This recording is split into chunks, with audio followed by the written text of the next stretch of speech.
Welcome to the Unschooling the Mind podcast, where we unravel all of the beliefs and deep conditioning that has been programmed into our mind through decades of infiltration by institutions, media, and governments of whom we no longer trust. In an attempt to heal ourselves and free our children from the same circumstances, we bravely face the rabbit holes that we have been incessantly warned not to explore. My name is Tasha Fishman, and I was a regular Matrix mummy, previously trapped on planet mind control like everyone around me, until the absurdity of the 2020 mandates and public health measures which hit the school system. I took my kids running and never looked back. Unschooling them and myself has led to a new reality. I was forced to shed my old beliefs and birth a new version of myself, a former recovering people pleaser all the way to the Canadian trucker convoy. I didn't know this was in the cards, but here I am today as an unschooling advocate, public speaker, and the founder of the International Unschooling the Mind private community. My life is unrecognizable today, but I wouldn't change a thing. So let's get into it, friends, and unschool our minds together.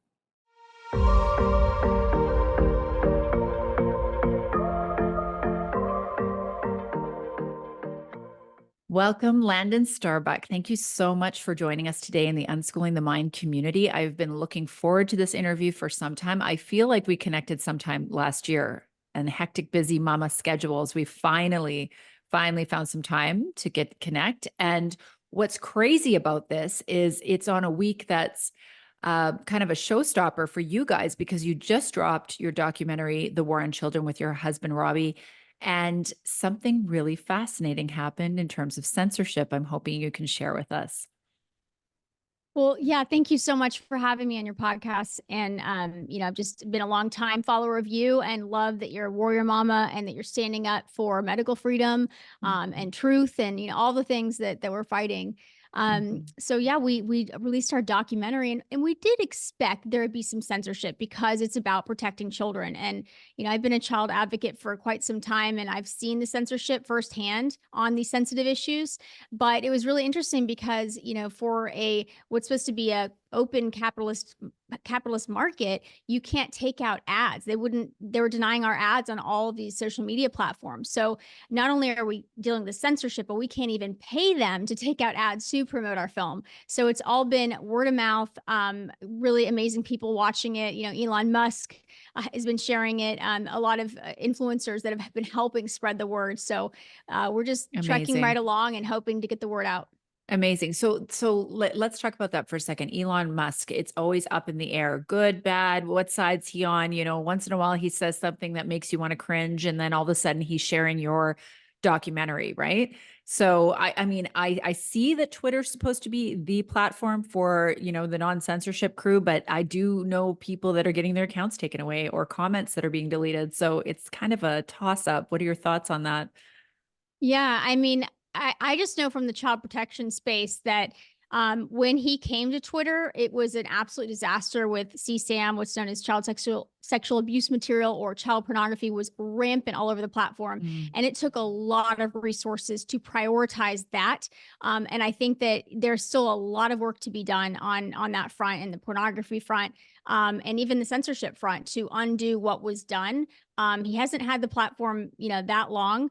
So, there's some grace there, but I'm still very vocal about pushing him, to not have kids, not invite kids on the platform and if you can't clean up the platform. So, he knows where I stand on that, but I also am very grateful because without X, there would be no free speech platform at all for us. And so him getting the word out about our film, I think, is doing a massive good. But again, I don't know him personally. I'm not going to speculate on who he is as a person or what his motives are, but we're immensely grateful for, what he's done to help us elevate these child protection issues. Yeah, we're grateful to Elon. I'm not fully sure, Elon. I'm going to keep you on a side eye, little arm's length, but I'm really happy that you've done this and really happy that the word's getting out. So in my background, the last, I would say, I don't know. I haven't been an advocate as long as you. I certainly was aware of trafficking, but just like the average person would be aware, the missing children on the back of milk cartons, like didn't look into it much. Why would I? Didn't know anyone in particular. But when I had my kind of spiritual awakening, as I call it, back in May of 2020 with the whole, COVID scam, that sent me immediately and led me to child trafficking, which is wild, right? But it's kind of like, the path that we go. And so your documentary, I started speaking out and trying to do some presentations. I was asked to speak publicly in different venues, and I connected a lot of the dots. But I mean, you guys are really doing what I feel, because I'm a woman of faith, God is calling you to do, because you have been able to make this visually appealing, beautiful documentary, well thought out, all of the points. I'm just amazed by it. And we will definitely have all that information in the show notes for people to go and order it. So we just really appreciate you.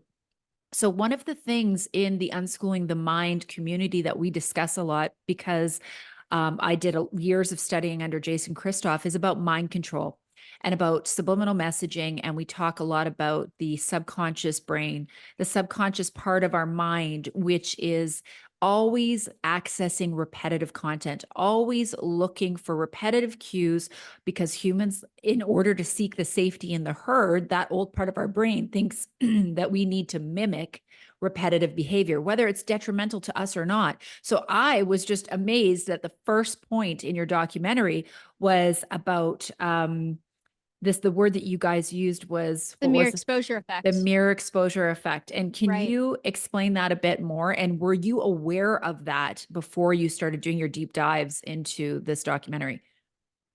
Yes, I was aware of the mere exposure effect because I came from Hollywood.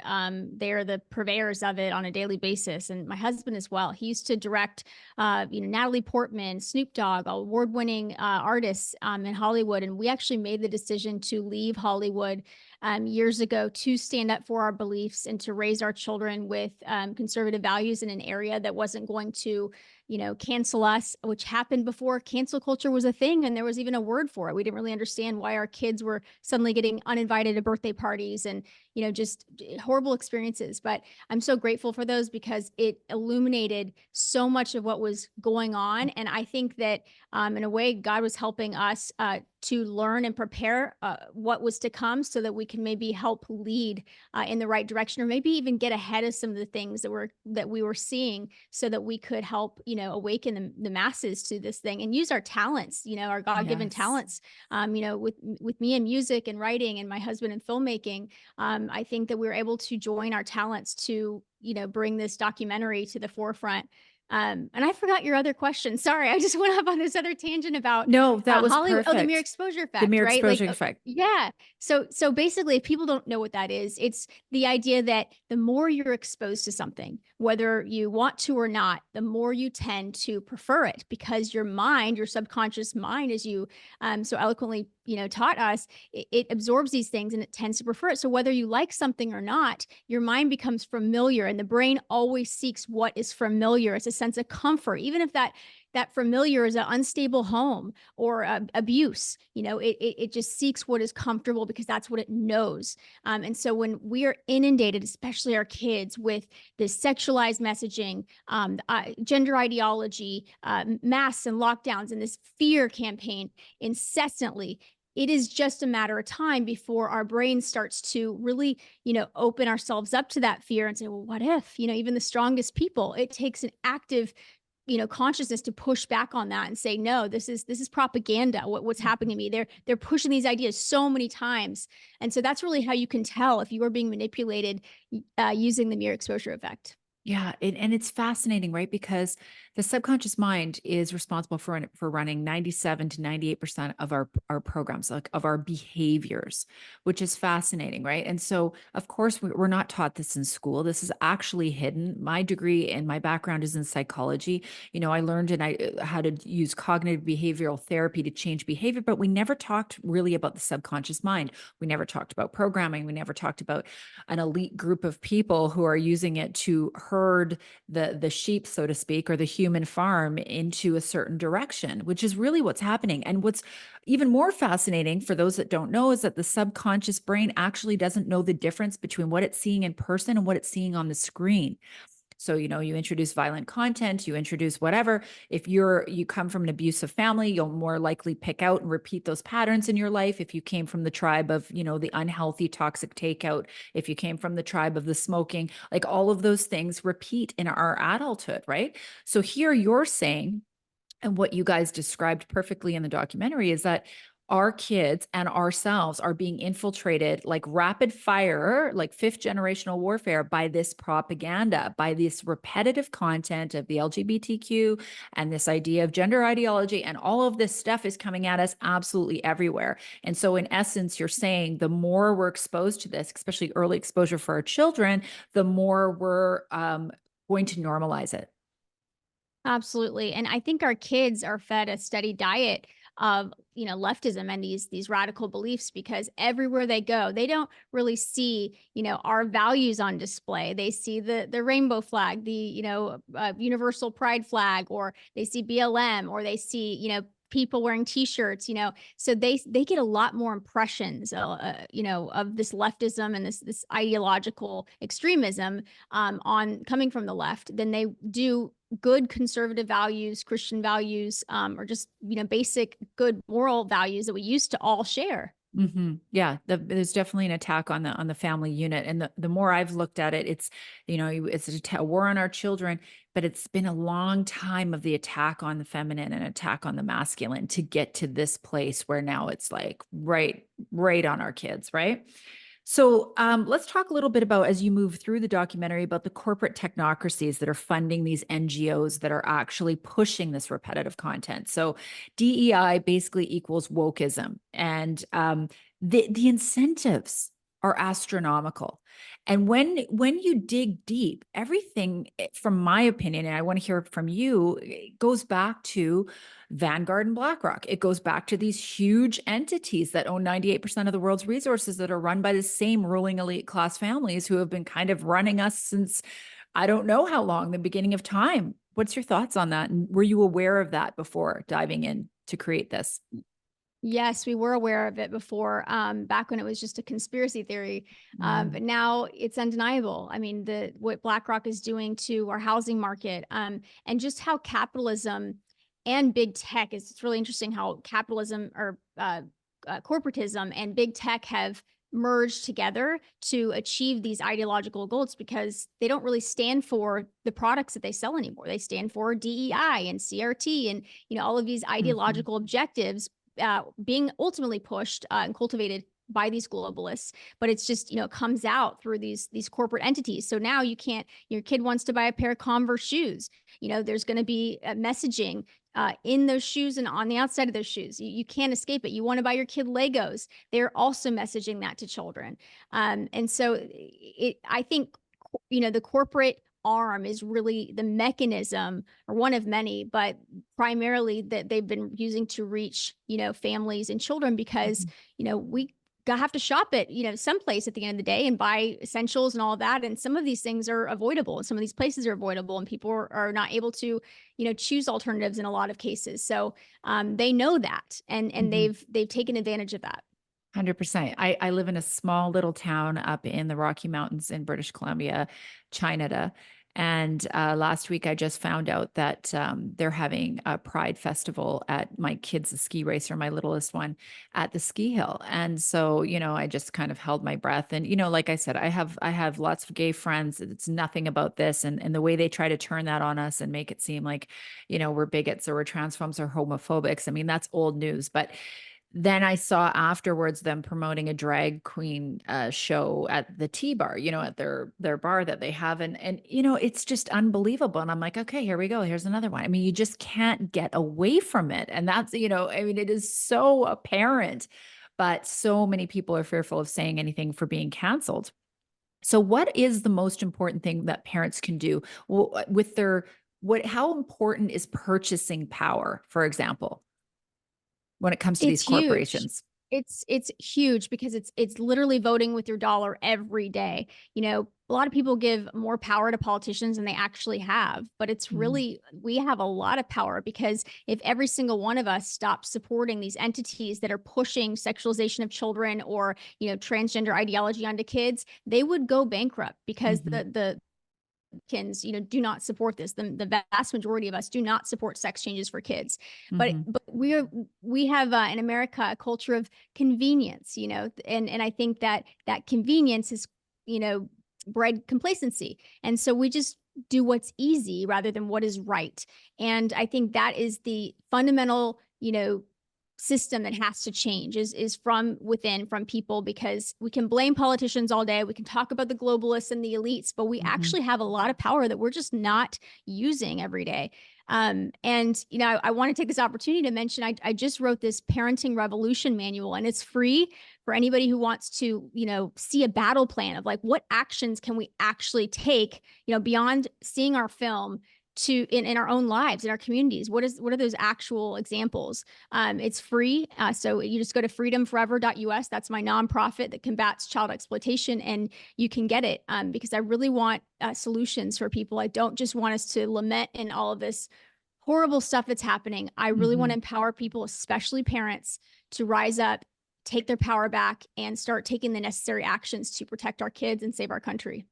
That's huge. And up here, we unfortunately don't have the amount of people that you do in the States. I know that there's a company called The Switch that's just come up and it's based out of the States and it's going to help Canadians make that switch over to certain products. And I think you guys have the wellness box. Is there any other kind of, or would that be in your document, your battle plan? So one of the things we have is Public Square, and so that's like a online marketplace of value aligned businesses that Okay. otherwise would be canceled. So that's something that I go out of my way to support however I can those businesses on there. So I don't know if they Hmm. have that in Canada, but it'd be Yeah. awesome to see that Yeah. come there. They think they just started the Sovereign Square. So there's a real attack on small and medium sized businesses here in Canada. Our inflation's through the roof. I'm sure it's quite the same. I mean, I feel like this is a global attack on Western countries. So I will have all that in the show notes for everybody. So let's get moving on to something which I like to talk about, and people get really afraid, but about the dark roots of this movement because this didn't just happen. It seems like it happened overnight, but it really didn't. And so we talk about characters like Alfred Kinsey, John Money, Hugh Hefner, and the porn industry all played a part in creating laws and funding research that really was falsified and predatory data, that especially Alfred Kinsey, that was used to fool the public into believing the notion that children are sexual from birth. And I couldn't believe in your documentary listening to that one doctor who works for Pornhub talk about, have you ever seen an 18-month-old masturbate itself? Like, I just blown away by these sex activists with these titles who are coming into these industries and purporting Alfred Kinsey's work when he is clearly was an unstable pedophile who was selected and then protected and pushed to in an industry by a bigger group unknown, clearly. What are your thoughts on all of these characters? Well, I totally agree with you. This has been going on so long. And you have these globalist entities like even Planned Parenthood Federation, PPFA globally, the World Health Organization, all of these entities, UNICEF, have been sexualizing children, and they do harbor a universal belief that children are sexual from birth, and their documents reflect that. I think it was UNICEF at one point said that there's no evidence that pornography is harmful to children. And here, years later, we have pornography in schools. So they don't just believe that children are sexual from birth. They actually believe children have rights separate from Mm. their parents that include their sexual expression, and even their education, which they're going to use as a mechanism to push not just the pornography, but, ideological objectives as well, saying, they have a right to the internet, to a wide open internet, unfiltered, because they have a right to information, education. They have a right to healthcare, meaning abortions and transgender surgeries and hormones and puberty blockers. They're doing this under a child rights initiative. And this has been boiling for decades. And we've just slowly suppressed it by the small amount of groups fighting back at the UN. But unfortunately, it's just trickled here. And one of the ways they did that was these puppet orgs, under Planned Parenthood. There's so many of these orgs like Trevor Project that they pop up out of nowhere. Who's funding them? Then you go look at who's funding them, and then that's where you get into the big tech, big pharma, and these globalists like the Soros Foundation. So it's all connected. So none of these movements here are organic. These are all being well-funded little puppet orgs that execute these objectives in the United States. 100%. And when you look, there's like the George Soros and Jennifer Prichter and like these old men that should be like enjoying the fruits of their labor on a beach somewhere in retirement. And you got to wonder, how compromised are they to keep, pushing this agenda and funding these things? And it's just all money related. If you follow it, you can kind of see who the main characters are. So one of the ways, so you've got these puppet NGOs, and another way up here in Canada that they're using to kind of take away parental rights and push this agenda is through legislation. So we have had a bill from all parties. So it would be like the same as Republican and Democrats. So our Liberal and our Conservatives and our NDP came together and all unanimously voted for Bill C4, which allows for zero, they call it conversion therapy. And you have to gender affirm your child immediately on the onset, no matter what. And we have had parents that have gone to jail for not wanting hormone blockers to their 12-year-olds. Like we had a gentleman up here that was in jail for 69 days. They gag order the court cases. You are not allowed to take your child outside the country to find them help, and no clergyman, no mental health professional, nobody can speak anything other than the pharmaceutical and political agenda that's pushed on them. I mean, it's absolutely outrageous. And most Canadians are completely unaware of this until it happens to them. We also have the Bill 67 Education Act right now that's passing through our Senate, second reading, where they are actually changing the definition of racism to being an unconscious notion as well as a conscious notion. And they are saying that all teachers now graduating here, therefore, have to be fully submersed and graduated in the DEI programming. And in order to move up the ladder in their career, they have to be proponents of the unconscious notion that racism is unconscious. They have to sign off on that and be well-versed in DEI. So like this is all happening at the same time as the corporate technocrats are pushing this repetitive content. So we have a couple provinces up here where their premiers have stood up and said, no, you're going to have to, telling the schools, you're going to have to inform parents if your kids under 16 want to change their pronouns. So only 2 out of 10 provinces and 2 territories have actually tried to put this in place. And there's been a huge uproar. It's absolutely insane. And I'm sure it's the same in the States, but tell us kind of what's going on there with legislation. Right. Well, I mean, y'all have been battling this longer than we have. And I started paying attention to what was going on in Canada. It was just unbelievable. Parents getting arrested and families being separated, and then watching their legislative, plans and executed. Very alarming. And I started warning people here, this is going to happen here. And of course, people just deny it and say, oh, that's not going to happen here. And then it starts happening. And now we're in that same situation. And luckily we were able to fight back in my state of Tennessee to ban child mutilation. And now it's going to the Supreme Court. But in other states, they've had a really hard time because they're doing the same thing, that they're doing in your country, where they're weaponizing language. There's language contamination. So they're redefining the word safe or an abuse. So what was once abusive, a parent, sexually or physically abusing a child, now abuse is to not use your child's pronouns, preferred pronouns. So now in states, in Montana, actually, most recently, that was in our news cycle, a family was separated from their child. CPS is able to come and take your child, legal state kidnapping.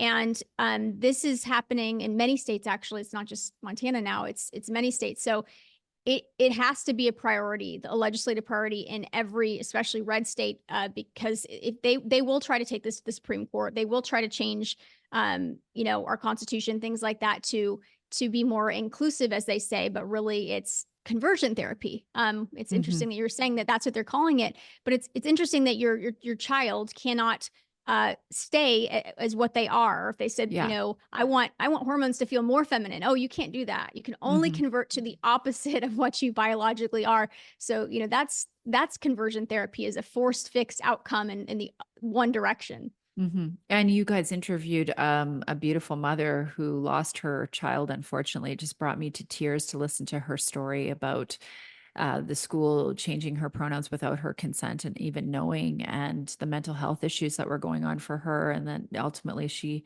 took her own life. I mean, it's just absolutely heartbreaking when you can see the long-term impacts of this. And so one of the other things that was really mind-blowing to me, because I hadn't really researched this, was about the detransitioners, because a lot of the left and the other side will say that is very rare, barely happens, da da da da da. And in your documentary, it was quoting as like there's up to 50,000 already detransitioners, right? I mean, that Right. is alarming right there from a social Right. contagion. And what were Yeah. your thoughts when you interviewed that one in particular, having like a full hysterectomy and starting at age 13? I mean, this is not uncommon, like people want to gaslight us about. Right. I mean, well, and that's the thing too, is that it's not okay for even one child to have undergone a double mastectomy at 13. And they say that it's not happening, and it is, and it's denying, these real victims, their justice, and validating that the experience that they had, and who participated in, and the hospitals, everyone who was involved in that. And they do that just to discredit, saying, oh, well, there's not enough. There's more people that are happy, but the long-term studies actually don't bear that out. And for people who really want to do a deep dive in, we've collected some of the best resources and studies, and we have that on our website, freedomforever.us, for people who really want to unpack gender ideology and what are the actual facts, what are the outcomes, because the long-term outcomes are showing an increase in suicidality and a lot of regression. So, a lot of these kids too have sexual trauma in the past, or they have other comorbidities like being on the autism spectrum.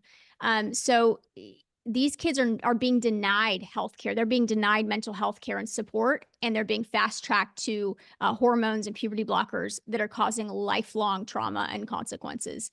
And we've worked with a lot of these detransitioners, and hearing their stories every single time is just absolutely heartbreaking. And I wish that more people could hear all of their stories, but they're suppressed and they're treated like garbage from that same community that most of them were once part of. Mm-hmm. And they don't have any medical resources to undo the harm that's been caused. Their health Mm-hmm. care, their health insurance won't cover those treatments. So, I mean, it's really sad when you look at how little resources there are available for them.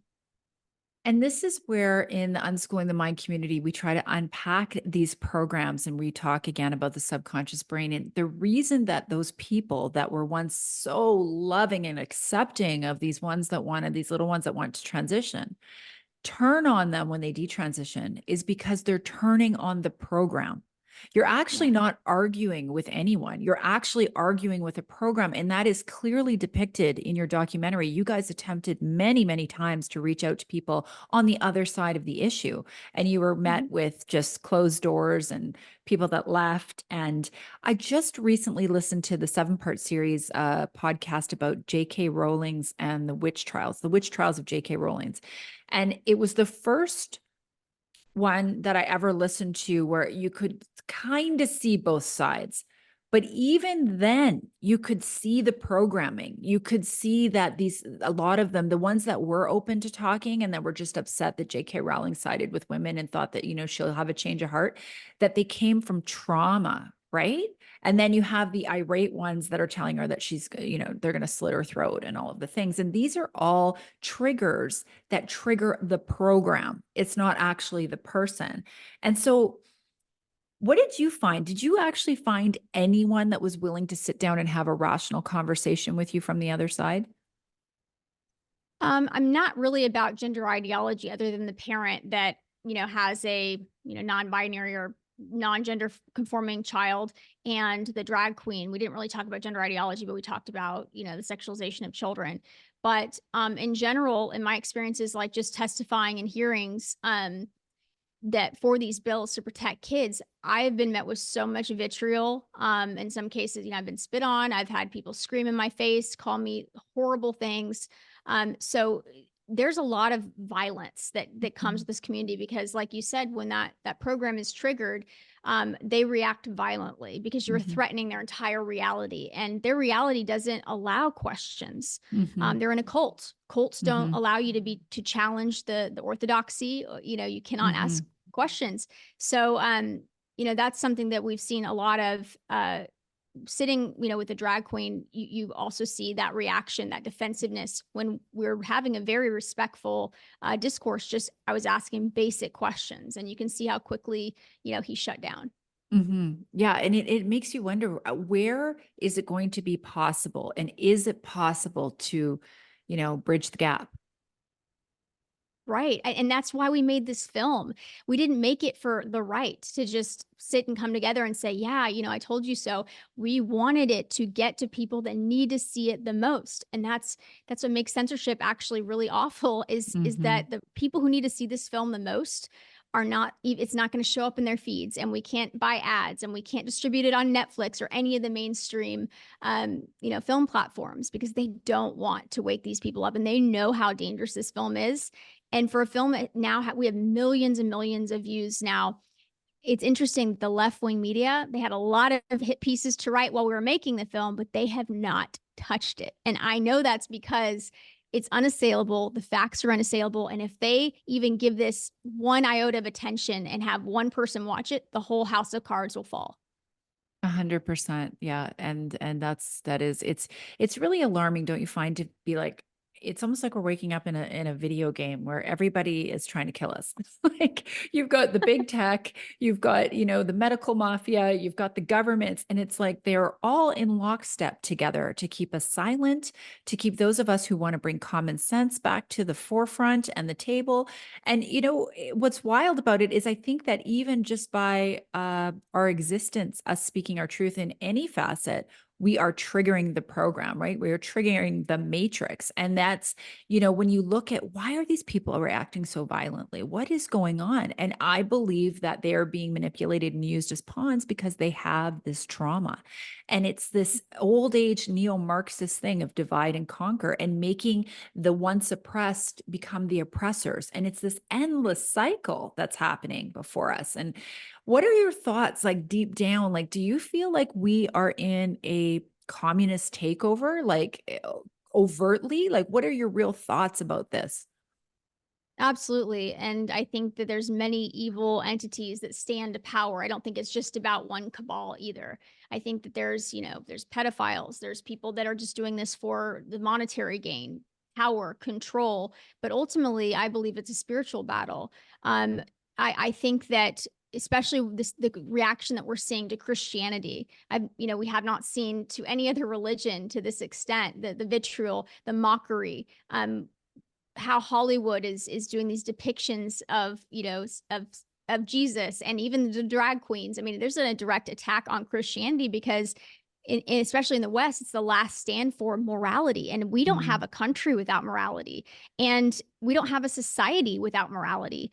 If everything is just moral relativism and nothing is actually right or wrong, then pedophilia isn't right or wrong. mhm. Then, rape isn't right or wrong. I mean, this is the problem with having no moral construct or foundation. And that's where they're inching towards every single day. It's just, how much more can we push the moral boundaries before good people stand up and push back? 100%. And so, is your take, I mean, they always say that the last fall of any empire is usually when the morals are gone and there's sexual depravity everywhere. Uh, is your take that this agenda is moving us towards normalizing pedophilia and actually having it on the docket, like the LGBTQP organization? Yeah, and I think they'll do it under the whole map thing, like, "Oh, I'm just a minor attracted person. I'm not actually acting on it. Oh, I'm Mm, just talking with kids in chat rooms. I'm not actually going to meet them.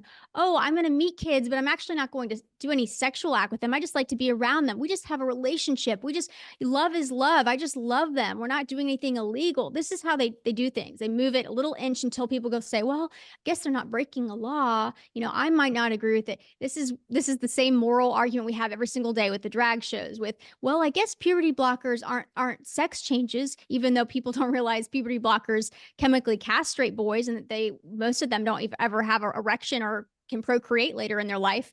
You know, so many people are unwilling to dig underneath this and say, what is the cost of not taking a stand and absolving any moral boundaries here? Because there is a cost. And we're all experiencing that cost right now. okay, so let's put the cult members aside. We know what they think and we know how open they are to discord. What do you say to those who are standing by idly and just don't believe it and say things like, there's no pornography in the school? That can't be, oh, that's ridiculous that P would be added on to the LGBTQ thing. Oh, this is just book burning Christianity, right wing rhetoric, and that's not Mhm. happening in my school.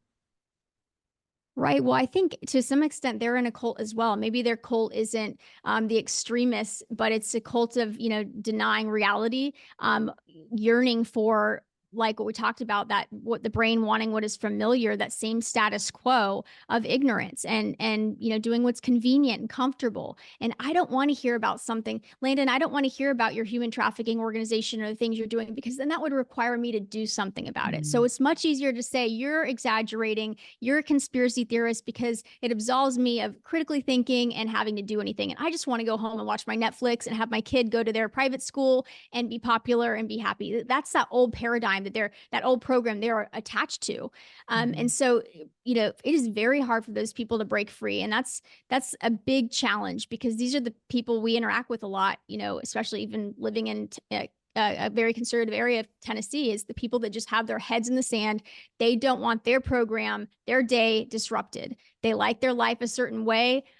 They don't want to be the activists. They don't want to be the ones taking the risks and standing up, because their jobs are more important. It's Right. this, it's a sense of, entitlement and narcissism to some Mhm. extent of like, well, my family's different than, what about my family's sacrifice? What about my Yeah. career? What about, everybody else? All the vulnerable people that are taking a stand that are even less fortunate than Robbie and I have been.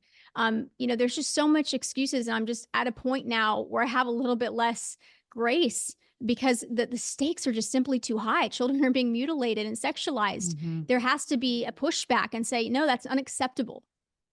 And here's the thing, the information is all there. I often say at this point, it's a choice if you don't want to know.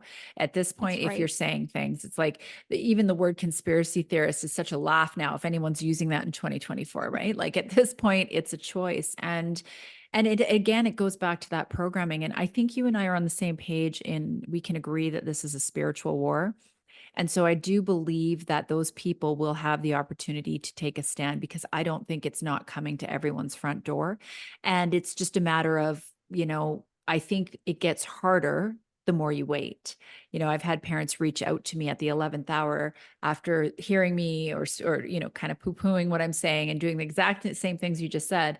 And then coming to me 2 years later and saying, oh my, because they think I'm the only one that will listen to them, Right. right? And validate their concerns. My daughter just told me she's non-binary and all of her friends are too. I don't know these things are starting to happen. And it's like, okay, my son just said that, I'm a bigot and I don't believe in climate change. And, and it's like, Right.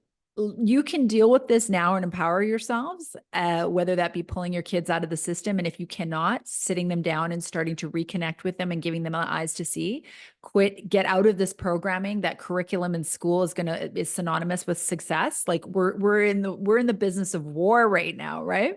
I mean, I Right. think that's the other program is that people don't see and understand the magnitude of what's happening right now, right? And that head in the Absolutely. sand is exactly why so many all wars have taken place, right? Yes. Yeah, exactly. As you were talking, I mean, I was thinking about that, the quote, about the people who were silent, during the Holocaust. I mean, Hmm. the reason these atrocities took place isn't just because there were soldiers willing to execute orders. It was because good men and women and families refused to stand up. They gave up Exactly. and they cared more about protecting, their family than, harboring the Jews or whoever it was, throughout history. It really came down to their selfishness and staying silent Hmm. and complacent and refusing to do what it took to stop this evil. Hmm. Well, we sure appreciate you, Landon, and we appreciate Robbie. I'm gonna have one more question for you before we end it on the podcast and move into our Q&A with our community. You guys have a background in Hollywood, and a lot of us who are waking up, are doing the deep dives and the research and realizing that the Hollywood we thought was Hollywood growing up is not actually what it is, and realities are being broken and shattered. How true? I mean, I do believe on the alternative media side, there is a lot of loose ends and rabbit holes and conspiracies. I think you have to be discerning on both sides. But is Hollywood run by Satanists? Like, is this a thing? Like, like, these are the things we get cut off for to talk about, but that's what everybody's thinking, right? Like, is this really true for somebody who's had like access to that directly, that group? Is this a thing? Right. I mean, I don't know if there's a, black cave of Satanists that run Hollywood, but I know that there's many Satanists that are in Hollywood in positions of power. And that same goes for pedophiles. I mean, it is Mhm. an open secret that pedophilia is rampant in Hollywood. And if you ask any honest child actor, if they're in a position to tell you the truth, they will tell you. And if you notice, a lot of the childhood actors that have opened up and talked about this, they no longer have careers. They're blacklisted. But Mhm. then the Mhm. ones who are skyrocket to fame and success, they'll give you hints. They'll talk about the abuse when they're younger, but that's about all they'll say about it. But they Mhm. they do say, I was raped as a child, or I was, there was a weird guy that came onto me on the Nickelodeon set, like Ariana Grande was talking about. These people do tell you, what that environment is like. And once I woke up to what that environment was like, that the Hollywood dream that, I was sold as a child was a complete lie. I mean, it was pretty devastating. And I just realized I couldn't take part in it anymore. You couldn't pay me enough to write songs for other artists, to continue, climbing the ladder. I was unwilling to do what you have to do, as especially as a woman in the entertainment industry, to get success, to get that promotion or that next thing. So I was just done. I was done with that whole world, and I left, and that was the end of my career. And I was a Billboard charting artist. I had success. Mhm. I was in successful bands. I've been on major labels, and for me, I was just so depressed. It was a spiral downward of like losing my identity, losing that program and that belief in Hollywood and the dream and all that, realizing that it is a lie. Yeah. I mean, it's fascinating. And these kids have been telling us for a long time. When you look at Corey Haim and you look at, all Yes. of these ones, and then you go a step further and you start to think about the guys like Michael Jackson and like the accusations, and not to say that they weren't real or they were, but like he also was outing the entire industry and saying how what they do to artists. And you're like, was he controlled and then killed off or whatnot? But the one that always sticks in my head, and I remember this from back in the day before I was kind of awake, let's say, was Mel Gibson, because I'm Jewish, and they painted him as an anti Semite, and they got him on recording saying all these things. And in my mind at that time, I just wrote him off, right? Like, just, oh, that's what he is, right? Not understanding. I mean, I go really deep into this, where I actually believe that the dark side hides behind Jewish names. They're not like Satanists aren't, you can't call them Jewish. And I think I think there's evil in every religion. You look at the Catholic Church, the Christians, I mean, it's everywhere, right? It's like insidiously everywhere. So they want us to fight about Jews, gender, religion, and it's not that, right? Evil lurks in all Mhm. forms. But Mel Gibson said that Hollywood is paid through baby blood. Like, so the currency is baby blood, like child, like whatever he meant by that, whether it's the trafficking, whether it's the pedophilia, whether whatever. And that, to me now, I'm like, oh, And that's why it came out and was blasted over every news cycle that he was an anti-Semite, and they got him record. I mean, and then off he is on an island, gone away from everybody. And I don't know, but it just, when you wake up to understanding, like I did in 2020, that the media is a complete lie, who do you trust? Like, do you, Landon, and your husband, Robbie, do you trust any of the institutions of which we've been raised anymore? No, absolutely No. not. They've lost credibility when they lie to you, and when you see good people suffer, and the coercion that has been involved in these psychological operations on innocent people, and the history, especially in the U.S. government, of enacting the most horrible things on vulnerable groups of people. I don't have any trust. With that said, I want to make it better. I want Mhm. to be a part of the solution. I am not going to be so black pilled that I completely absolve myself of any responsibility in standing up and fighting or whatnot. And I see so much of that. And it saddens me because in a way it's the same thing as burying your head in the sand. You're just burying your head in the sand knowing everything's true. Mhm. And so that's really important to me, that it is hard to get up fighting systems that are broken, corruption, all of those things every day, but we fight because it's the right thing to do. Amen, mama. Okay, so I'll give you the last word, what you would say before we say goodbye to the podcast and move into our Q&A. What would you say to somebody who's listening here, who's still on the fence, has listened, might have a look at your documentary, but is feeling completely overwhelmed? What is the first step for a parent who has their kids in the system, who hasn't even been checking what they're doing on tech, who realizes there is a problem, is tuned in, but is overwhelmed? Right. Well, I mean, it is very overwhelming when you actually wake up to all of these things. And we've all been there on that journey of waking up, where we realize, oh, this institution lied to me. Oh, this isn't true about this. Oh, this is actually dangerous. I was told it was safe. You know, you're almost going through a grieving process. And so, part of that grief process is denial, and then anger, and then, kind of regressing back and questioning yourself and gaslighting. I mean, there's so much that is part of that journey of waking up. It's not easy. So it's important to have grace, with ourselves, and you can't fix everything overnight. And I've talked about this for a long time, of an inside out approach, of really the most important thing is the foundation in your home. And examining the environments and influences that your children are subjected to, because you do have control as a parent of all of those things. And it's not just saying no to things, it's saying yes to things that are healthier and more enriching and joyful and spiritually filling to our children. And that is really what they need. They're missing their actual core needs right now. And they're being fed a diet of lies from the world. And they are getting the message that they have to conform with those lies in order to survive at school and in the world and on social media. And so it's really up to us to pull them from those environments, to educate them correctly with truth, to give them the love and nurturing that they need to help nurture their passions and skills, and develop those, but in an environment that is free of indoctrination, free of coercion.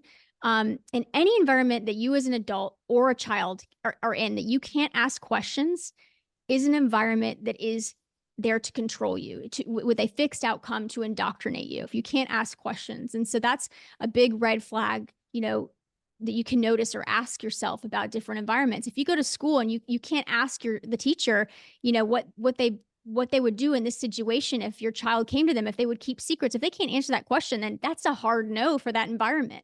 And parents it's our responsibility to vet those environments, social media, all of those things. So for more, expansive resources and to elaborate on that conversation and to be a greater source of support, freedomforever.us is my nonprofit combating all forms of child exploitation. And we have a lot of resources available for parents. I love that you ended and spoke about saying yes more than saying no, right? Because people feel like overwhelmed also, like I'm going to become a control tyrant over my child. And they, when we are as parents in a state of fear, that's what our natural reaction. And me being an Right. unschooling advocate, I'm really helping parents, as I had to walk through that threshold myself, of how do I create an environment of moving towards stuff, not just running away from, and saying yes and giving them more freedom and choice in their interests and passions that are healthy ones and being on top of it. And we've all been asleep at the wheel by design. It's nobody's fault, but yeah, we so appreciate you, Landon, and your husband and all of the work that you're doing. I love that you explained about it can be just as bad as sticking your head in the sand as knowing everything and not doing anything about it. And I see that too. Obviously, me being an advocate, being out there publicly, it's difficult, right? It's not an easy thing to do, but we hear the calling, from a higher power, higher source. And so I feel that, we're just answering the call, and I feel like the call is coming to everybody. And I just want to say, take a second to, pray protection over you and your family as you do the good work, and you turn this mess into a message, which you have done so well with this documentary. So we will have everything in the show notes for everybody. Landon's the freedom forever.us will be in there, and along with a link to support them. And please, you guys, support these documentaries. It's like $11, the best $11 you'll ever make. It's 2 hours more of content, and we have to support people that are going out and actually creating these funds. Like, forget the $11 a month Netflix, literally. So thank you so much, Landon, for your time, and we look forward to checking in with you at a later time and seeing what you're up to. And thank you for everything you do. Thank you so much for having me and for everything that you're doing. Wonderful. We'll see you next time. Okay, that was great. I'm just going to keep it recording because we'll edit it. Yes. Awesome. That was so good. And I had my thing on Do Not Disturb. My daughter called, and I don't know how it popped through, but it did. Oh yeah, my So stuff sorry about pops that. through. No, Like, it's how does fine. I that didn't hear it. It's all good. happen? It's all good. Literally, I started this podcast on a direct response to the CRT government of Canada, who's now wanting to regulate podcasts and punish them based on Wow. their views. And it is a full blown takeover up here that I just said, you know what, screw it. I'm going to just start one. And so, like, I'm doing them sometimes in a closet, wherever I am with the kids, I love it. So, I love that. yeah, I deal with all the noises. I don't even know. I've got a guy who's volunteering to edit it and put it on for me. And I'm like, okay, if Oh, anything comes of it, good. I'll pay you later. Like, it's just Oh, fly by night, that's right? awesome. Yes, So you just gotta do what you gotta do. Keep just got to going. do what you got to do.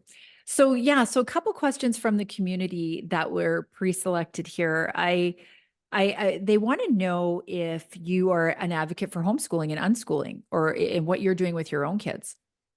Absolutely. There was a period of time where I homeschooled. And then, with running my nonprofit and what I felt God was calling me to do at this moment in time to step forward with, these films and this fight, an opportunity came with our church starting a school. And the school is, anti-mask, anti-indoctrination, all of those things. And it's really a lot of moms that are teachers at the school. So it's this Amazing. amazing small school. So we're so grateful for that in our lives, because if we didn't have that, we would be homeschooling. And there's parts of me every day that, I wish I was homeschooling, but at this, point in my life, I know that I'm doing what I'm supposed to be doing. But absolutely, I'm a huge advocate for homeschool. I'm also an advocate for, well, I love unschooling too. I love whatever's going to serve your child. Yeah. And nobody Amen. knows what's best for your child than the parent. Some kids need more 100%. structure. Some kids need less structure. Some kids are gifted in, technology, like my 10-year-old. And I know nothing about technology. I don't know how he came from me, but, I try to nurture that and give him the ability to grow that, because he's so passionate about it, and use Mhm. that as a vehicle to learn other things. So I'm very passionate about that, and also very passionate about school choice, because that allows parents the freedom to choose what's best for their child without being under the thumb of the government.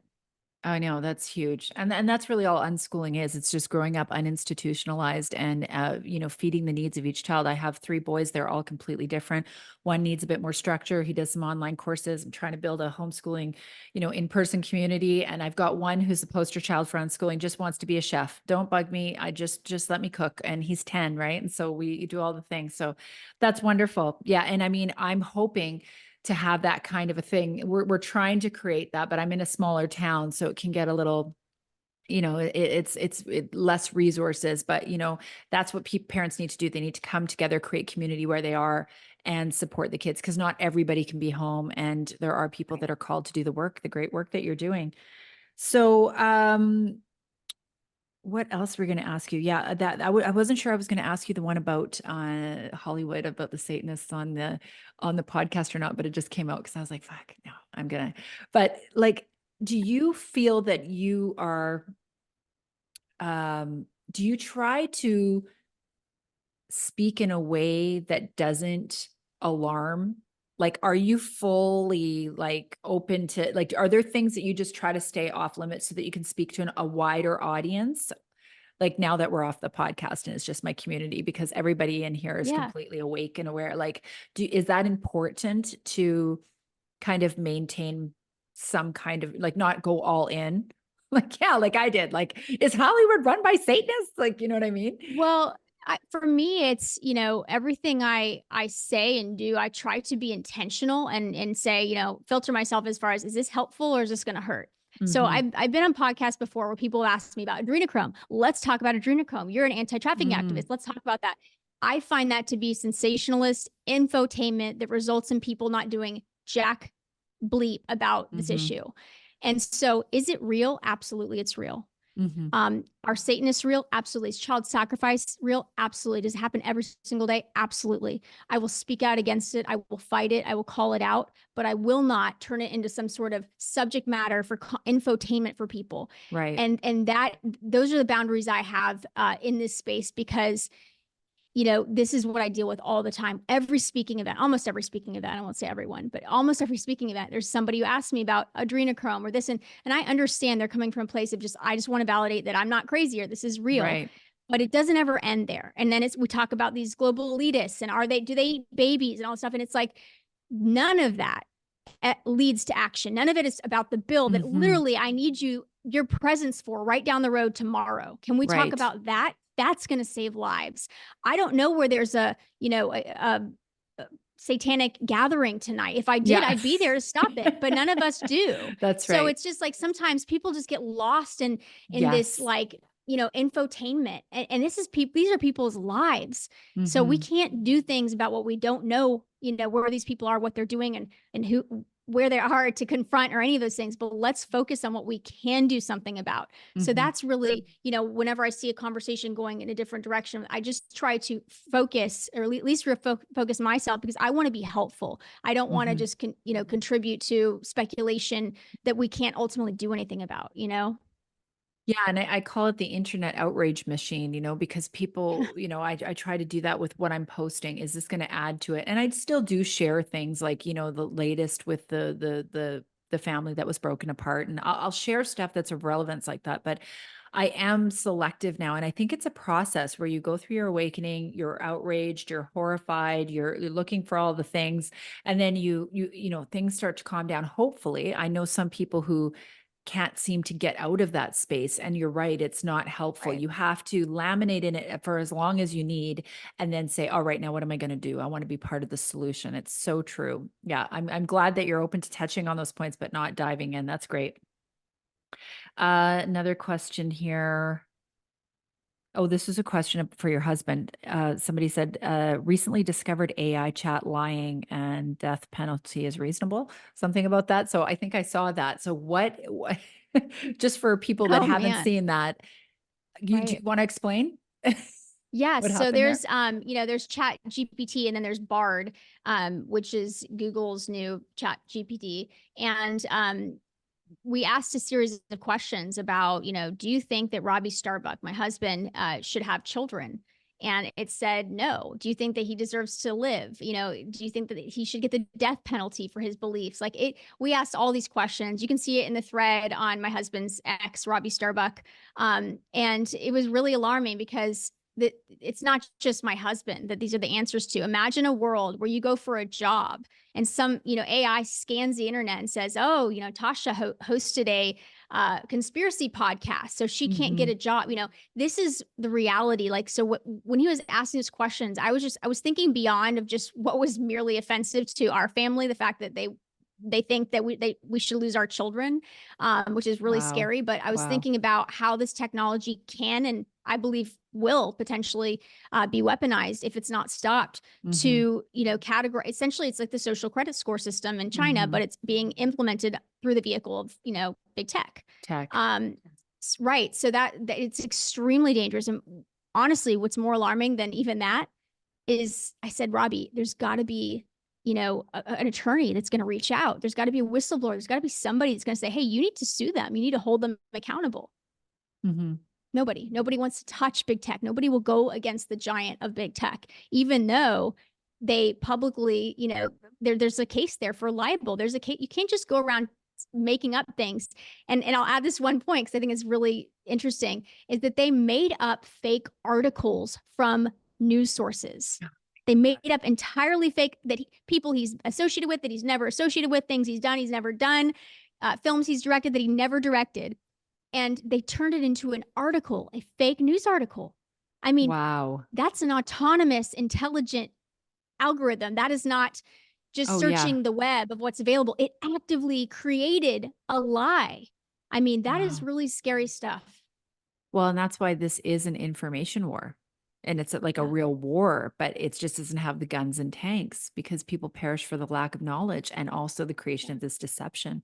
That is unbelievable and terrifying at the same time. That's why school is so obsolete. I mean, anyone who's in school is probably using these chats for all their papers anyway. It's just, people are going to Right. get dumber and dumber, not being able to write together, a couple sentences. So I know we're pressed for time and I want to let you go, but I last question here out of a bunch of questions that we have, but we have a lot of moms in this group and how do you deal emotionally and keep your sanity as a mother and be a public figure at the same time? So basically, how do you fill your own cup? How do you go through your days and how do you keep your vibration high to be able to be out there and doing what you do? Right. Well, my faith is essential. I mean, to me, I'm nothing without my God, my belief in Christ. And those faith tenets, I would say it's not even about religion. It's about the relationship I have with God that allows me to lean on that strength when I don't have any, or to Mhm. lean on that discernment when my radar is completely off on people or things. So that is like number one, and then having boundaries with people, being discerning about who I spend my time with, and prioritizing my family, which includes all my animals, which makes me happy. I probably have too Mm. many animals, to be honest. I've got mini cows, I've got Great Danes, I've got a bunny, I've Oh, got that's chickens. awesome. So we're in a zoo over here. Sometimes it's Yeah. crazy, but that to me is like the best, mental health therapy, to go out Mhm. there and just sit with my cows. And so they make me happy. Being on my homestead is like something that has been the most freeing and liberating things that I've ever done, is leaving California and coming to Mhm. Tennessee, buying property and learning to be self-sufficient, and watching our kids run on our property and get raise these crazy animals. So that is my joy, and I try to make sure that I'm prioritizing that joy every day. Oh, that's so good. And it gives you the ability to be to speak freely, right? When we go out and we try to become more sovereign in our skill sets and financially and all the things, even though the hardship's all there, and what a wonderful power couple you guys are to have your husband doing the same work, for both of you to have an awakening about Hollywood and leave and choose to do that. I mean, that's really rare in itself, is it not? I mean, even my husband is still like, well, okay, I see what she sees, but most of the stuff, like he doesn't get very much. He supports me, which in essence supports the work that I do, right? But it's amazing that you're both out there speaking. Thank you. Yeah, I'm so grateful every day. We both came from broken homes, and it's just we thank God that we found each other and have built this life together, and have Amazing. these miracle children, together. So Yeah. he's a wonderful man, standing up for truth and for what's right. And yeah, it's an honor. Family is so nothing more important. Yeah, you're definitely both leading the charge in that aspect. And I love that in the documentary you guys did touch on the not just the erasure of women, but like masculinity, like where are the men and how, to be providers and protectors and they need to stand up. And I was listening to the young women in the documentary say, well, and the men, they need to come around. And I wanted to add in there, especially because I have four boys all around me all the time, is that women need to empower their men to do that, and they have to come to a Yes. place of responsibility for what we've done as a culture to the men. and degrading Right. them and demasculating them and all of the things, which is not our fault either. We've all been programmed as well through the media and the repetitive content of doing so, but Right. hopefully women are Right. taking it. And I think there's a lot of harmful, damage that's been done to our girls with like feminism. Just like a Absolutely. feministic attitude, a Yeah. rejection of men, Yeah. and or it being in competition with men. I think Mhm. that that's really, it's a whole thing we could get into another time, but Yes. it's yeah, absolutely to your point, 100%. Yeah, definitely part of that agenda. Okay, well, I am going to absolutely push this documentary. I'm wishing you all the best of luck with it. I'm going to be following along as you guys take, center stage. And I loved connecting with you. Thank you so much. And Thank you so we'll much stay for in having touch. me. Yeah, Yeah, and thank you for promoting the documentary. I appreciate it so much. absolutely, absolutely. And we'll talk again soon. I know you and I follow each other. We'll stay in touch and keep me posted on your path. Thank you. I will. Keep up the good fight in Canada. Rooting Yes. for you, praying for you. Thank you. Thank you. Okay, we'll talk soon. Have a great day, Landon. You too. Okay, Bye. bye.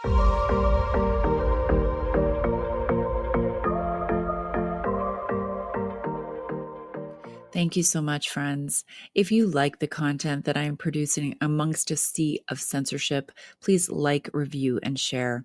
If you are looking for support to pull your kids from the system and start your own unschooling the mind journey with an international online community of like-minded souls who are doing the same thing as you, head over to my website at tashafishman.com for all the details. To create strong communities right where you are, it starts with you. Thank you. Clear eyes, open heart, can't lose. See you next time.